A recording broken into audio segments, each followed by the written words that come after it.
What if I told you your team could have a two-time All-Star, a former Defensive Player of the Year, and a former top 4 finisher in MVP voting, all for the veterans minimum? Sounds like a pretty good deal, right? Well, what if I told you that player was Joakim Noah? Are you still interested? Maybe not. In today's video, I'm looking at the hard and fast fall of Joakim Noah's career and finding out if any team will take a chance on him again.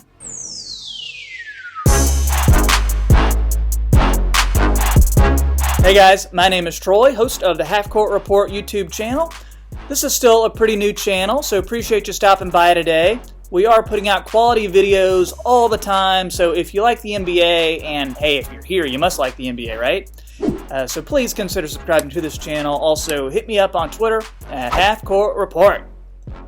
So for today's video, I wanted to take a look back at the career of Joakim Noah. So what went wrong in his career that has made him a player that no other team in the league wants to touch? First off, let's get a recap of Joakim Noah. He was the 9th overall pick in the 2007 draft. There were a few really solid players from this draft, including Kevin Durant, Mike Conley, Marc Gasol. This was the draft that also included a couple of Noah's University of Florida teammates in the lottery, in Al Horford and Corey Brewer. You got to remember, this was the University of Florida team that had just won back-to-back NCAA titles. Their most recent win had been against Ohio State, which featured Greg Oden, who at the time was considered to be a once-in-a-generation type of player. So Noah was a player who had really stepped up in big games, had proven that he belonged, and he was a really good dancer, too. Every day. I know. Ladies and gentlemen, Joakim Noah. Yeah, just imagine if social media had been as big then as it is now. But anyway, the Bulls picked him 9th in that draft. He was seen as an energy guy. Didn't have much of a post game, but he did bring a lot of fire to the team. He played 9 seasons with the Bulls. He became a consistent starter by his 3rd year, and during that time really developed a reputation as one of the best defensive players in the league. He was a 2-time All-Star, he was Defensive Player of the Year, and he made the All-Defensive team 3 times while he was with the Bulls. And another thing I really remember about him during his time with the Bulls was his passing and his playmaking. So during the 2013-2014 season, he was top 25 in the league in assists. And that's just not usually something you see from big men. Kind of think of him as someone like Draymond Green, who always knew where his teammates were. He could set them up to score. He actually came in 4th place in MVP voting that year. Of course, he was on those Bulls teams that had Derrick Rose suffering all those injuries, so he really stepped up in Rose's absence. Big part of the team.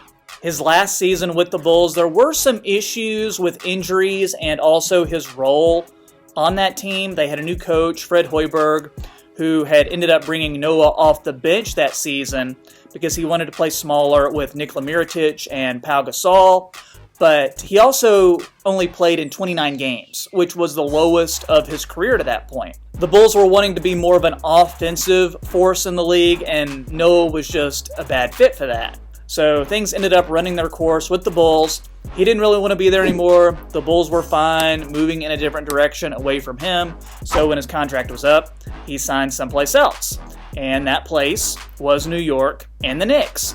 This was when Phil Jackson was running the team. He signed him to a 4-year, $72 million contract. And from the jump, it was clear that Noah was really not the same player as he was when he made all those all-star teams and was a great player for the Bulls. He wasn't as productive, he wasn't as athletic. The signing ended up being a complete disaster. He was injured for much of his first season. Then before that season was over, he got suspended for 20 games for a drug violation, which ended up extending into the next season.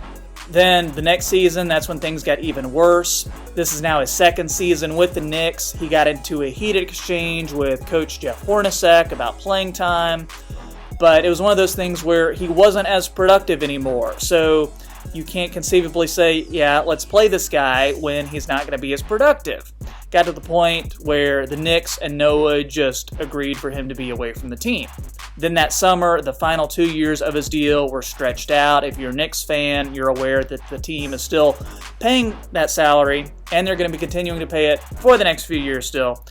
Noah would later say that he did make some mistakes when he was with the Knicks, and that did contribute to his downfall there. I can look back on it and say, I thought I was ready for New York City, but, I wasn't. I remember after the first game, I probably had like 60 people in my house. Oh, wow. Yeah, I'm too lit. I'm too lit to play in New York City. So by this point, we're starting the 2018-2019 season. Noah isn't on anybody's team. He's not on anybody's radar even. It doesn't look like he has too many prospects. I was booed a lot. My whole life I've been booed. College, I was getting booed a lot. Boston, they don't like me over there. And they don't like me over here either. It's okay. I have my friends, I don't care. By this point, he's starting to develop a reputation. Teams are wondering, is he going to get along with a coach? If he doesn't start, is he going to be a distraction? Is he too injury prone? Does his game fit the way that the league is going? Well, he ended up getting a chance with the Memphis Grizzlies. And this was before the Grizzlies traded Mike Conley and Marc Gasol, so they were still competing for the playoffs, but these were playoff hopes that were really, in all honesty, slipping away. So it was really a Hail Mary kind of a signing, and as luck would have it, it worked out. Noah avoided injuries, really for the most part, proved he could once again be a productive player. There was even talk that if Memphis did want to re-sign him in the offseason, it was going to be kind of a bidding war. But did that happen? Well, we get to the beginning of this season, and Noah is still unsigned. There were rumors that contenders like the Lakers or the Clippers might be interested, but nothing came of that. Then in late January, Noah revealed he was recovering from Achilles surgery and that he was once again ready to sign with a team. Then in early March, it's revealed that he signed with the Clippers on a 10-day contract with the intention of converting that to a contract for the remainder of the season. And as we know, several days later, the season was suspended, so we never did get to see Joakim Noah in a Clippers uniform. So here's the big question. What's the deal here? How can a guy fall from grace so quickly? And assuming the NBA doesn't start up again this season, is there any chance that Noah can resume his career, or is it over?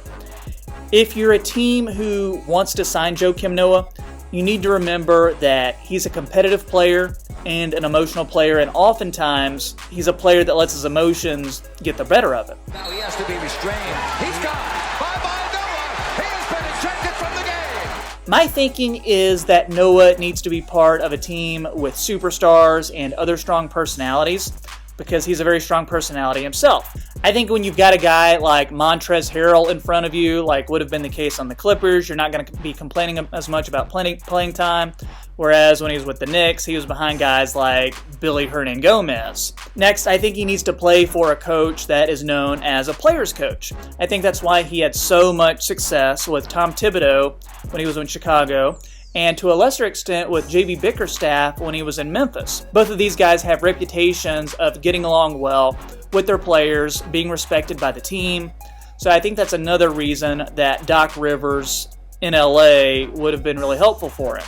It's true that, Noah has lost a step when it comes to speed and athleticism, but his basketball IQ is still top-notch. That hasn't gone anywhere. I think he can come off the bench, give you about 15 minutes a game. He's going to know the plays.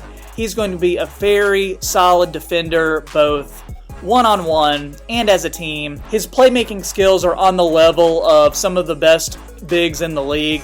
He's going to be making a play or two each game that really gets the fans involved, gets people excited. He can help swing the momentum of a game in his team's direction, and he is built for postseason basketball because he's played so much in the playoffs. There's always going to be a handful of veterans that might want to take a flyer on a guy like Joakim Noah, but for the most part, the NBA, they just want somebody younger. They want somebody who can spread the floor, somebody who's going to kind of toe the company line and not rock the boat too much. And that's really not Joakim Noah. All this being said, though, I think it's very likely that Noah has played his last NBA game. I, for one, hope not. I'm a huge fan of him. I think he still has a little bit left in the tank, and I think he has a little bit to offer a contender. Hey guys, one more thing. Here's some more videos to check out on the Half Court Report channel. I hope you like them, and thanks for watching.